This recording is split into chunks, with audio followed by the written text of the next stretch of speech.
welcome to the video. If we haven't met, I'm Pallavi and I make videos about my journey from being an international student to now a working professional here in North America.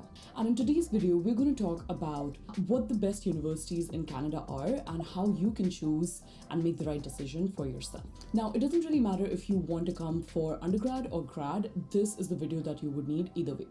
So let's get straight to it. If you clicked on this video only to find the names of the best colleges, then I don't want to disappoint you, so I'm gonna flash them on the screen in terms of the rankings.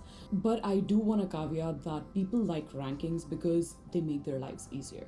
Basically, all the colleges are super different, and all rankings do is distill a bunch of attributes into one single metric so you can compare across universities or colleges, right? But not all universities and colleges are same, not all programs are the same, and they shouldn't be because not all of you guys are the same. Relying on rankings heavily, in my very humble opinion, is quite a lazy way of making what's arguably one of the most important decisions of your life. If you're someone who wants to actually give it some thought and make a sound decision, which I definitely recommend you should do, then here are the 4 key factors that I think are super important when making the decision to come here. Now, I would like to caveat and say that I'm not going to be talking about the cost factor because that is a very obvious one and that is applicable to everyone. Okay, so the first one we want to talk about is the employment scope. What are the companies that recruit from your college, from your program? Actually, I would say go down to the program level. And the goal behind here is that you want to start with the end in mind. You're spending ridiculous amounts of money to come here, and hopefully, I'm guessing your goal is to find a good job afterwards, or at least a start to the career, right? Maybe you want to go into business, completely fine. So the way I recommend doing this is twofold. First, look at the employment reports. The ranking of the program does not matter as much as the employment report does, and they're not always correlated. Doesn't mean that if college is like not that well ranked, they'll have poor employment report. It could happen, but not necessarily, because a lot of companies would want to hire from a college or a university that's close by, where they can go in and actually vet the people themselves. So look at the employment report of the program and see if those companies interest you. If you see the employment report and it has, I don't know, the name of your dream employer, do not think that they come and kind of fill people by the truckloads. That doesn't happen. All it does is gives you access to that employer potentially. So another point of reference to really figure out, okay, did this employer just hire one person and the college is using it as a marketing gimmick, or does this employer actually hire from my program on a consistent basis? Go to LinkedIn and stalk your alumni. Stalk them like you stalk people on Insta, and slide in their DMs like you do on Insta, but except LinkedIn in-mails. Before coming to my program, I spoke to about 12 or so people, and I didn't talk to anyone who was currently in the program. I spoke to everyone who had already graduated because I wanted to know, okay, people who are currently in the program, they're still going through the process, but people who've already graduated, what does the trajectory look like? You know, like 1 year out, 2 year out, where are those people? 2 of those people I'm still really good friends with, and it matters because remember, you are coming here without any connections, and this is a country that literally runs on referrals and connections and network. We as people with roots in another country don't really have that here. So use every opportunity to kind of build that relationship, and this kind of thing where you reach out to someone and you're just asking, hey, like, I saw you went to the program, can you tell me about XYZ? And do it in a very polite way. There are some people that are really aggressive with it, not a great strategy. That can really help start the process of you making those connections in a very natural way. Okay, point number 2, do not miss out on the opportunity to do a co-op program. It's a program where basically some kind of work experience is part of your curriculum. But this is super important, especially if I don't know if you're considering going to US at all. Co-ops are the best thing, where Canadian education whoops US's butt anytime, for international students particularly. I think if I had one regret in life, it would probably be this. Listen, if you're coming here and not doing a co-op, maybe you have a reason, that's completely fine. I actually personally did not do a co-op. I had my own reason, but frankly, if you can, do it. And this is coming from someone who decided not to do it, and even though I'm doing fine,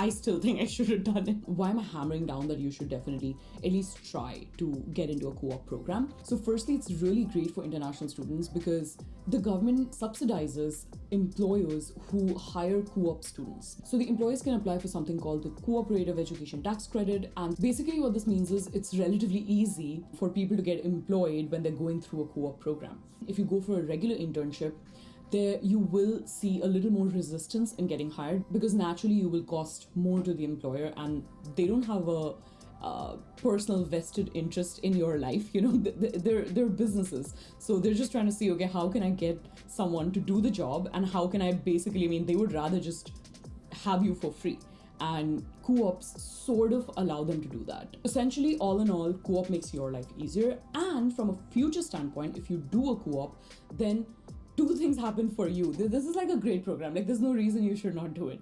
Two things happen for you. One, you gain Canadian experience, which is the number one thing that people coming from abroad say is a detriment in them finding positions. So you get that Canadian experience with all the support going on in the background. Number two, you earn decent amounts of money if you're someone who is thinking of doing part-time positions and trying to support yourself in terms of your living expenses, or maybe helping your parents out with the fees or whatever it is. Part-time jobs by themselves are not really going to help that much, and it will be very stressful. But if you do a co-op program, within that summer or the term that you do co-op in, you will get paid like a regular person. So those can be pretty good. Even if you find a co-op program that is a little bit more expensive, personally, I would say it's worth it, but of course, ultimately, it's your decision. Okay, so the next factor that I encourage you to consider is, do you want to come here just to study? Do you want to come here just to settle? Or do you want to come here for decent career, but also settle? Let me put it this way. I have heard advice and like people saying that, oh, here are colleges and you just like go there and it doesn't matter. Maybe you have a profile where you don't have decent grades and you need to do that, which is completely fine. But if you do have decent grades, if you have at least an above average profile, I would say consider the better options, because I don't see a point in moving to a new country and then having your chances of success dampened because you made maybe a short-sighted decision. For example, I was talking to someone, the guy literally is top 20% of his class, went to a top college in Delhi University. He's like, oh, I'm thinking of going to this province and doing it from here. And I was like, oh, is it a good college?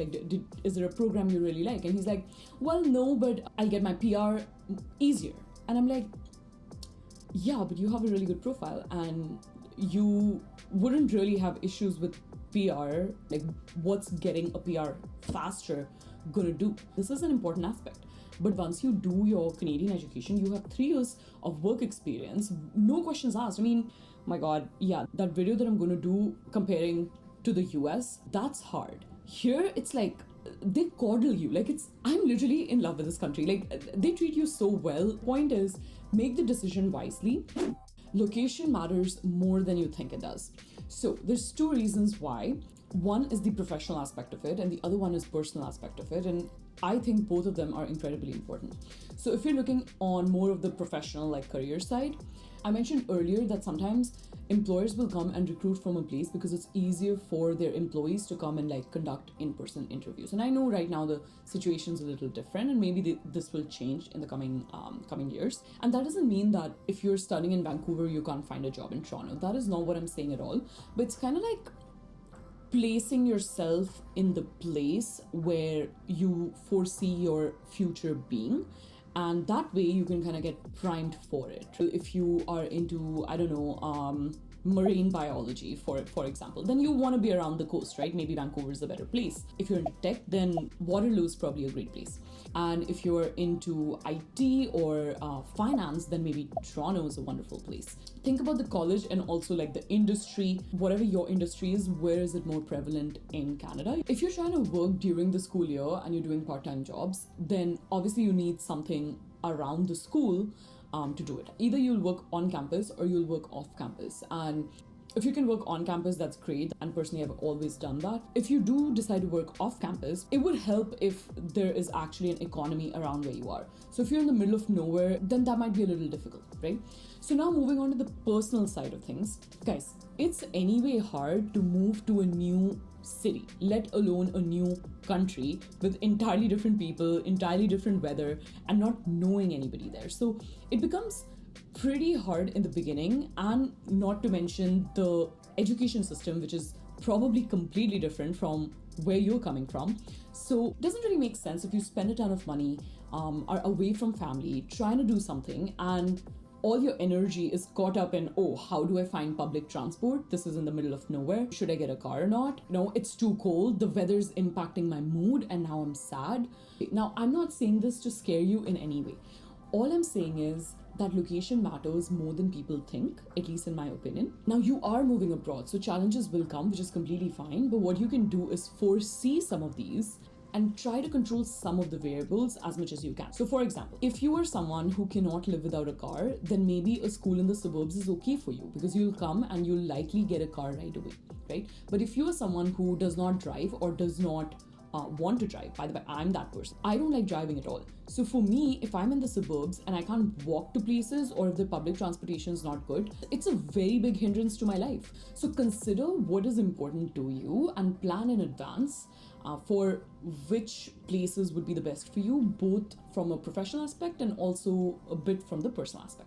Ultimately, there is no best university or program. If you've got anything from this video and if you've made it this far, best is only relative to what it is you want to do and if a university or program supports you in your final goals. I really hope this was helpful. If you learned anything new at all, comment down below and let me know, and give it a like, and also check out these videos because I think these might be super relevant to you if you enjoyed this video. So I'll see you in the next one.